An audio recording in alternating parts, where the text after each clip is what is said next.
नमस्कार दोस्तों बात करते हैं खेसारी लाल यादव के बारे में। दोस्तों आपको पता था कि खेसारी लाल यादव का हाल फिलहाल में बर्थडे हुआ है। दोस्तों खेसारी लाल के जन्मदिन पर बहुत सारे लोग ऐसे हैं जो बहुत महंगे गिफ्ट दिए हैं, लेकिन दोस्तों मात्र एक हीरोइनी है जो इतने महंगे गिफ्ट दिए हैं। दोस्तों मैं आपको बता दूं कि अनुपमा यादव ने खेसारी लाल यादव को 5 लाख का घड़ी गिफ्ट में दिया है। दोस्तों अनुपमा यादव खेसारी लाल यादव के बर्थडे में अचानक पहुंची हुई थी और दोस्तों जैसे ही अनुपमा यादव खेसारी लाल यादव के बर्थडे में पहुंची तो सभी उनको देखकर चौंक गए कि वो कैसे आ गई, क्योंकि दोस्तों आपको पता है कि खेसारी लाल यादव और अनुपमा यादव के बीच कुछ कंट्रोवर्शियल झगड़ा चल रहा था।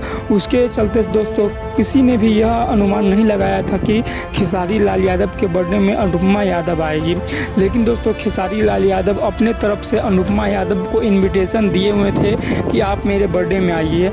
और दोस्तों जैसे ही अनुपमा यादव खेसारी लाल यादव के बर्थडे में आई तो सभी ने एकदम चौंक गया और आते ही अनुपमा यादव ने खेसारी लाल यादव को 5 लाख का गिफ्ट दे दिया।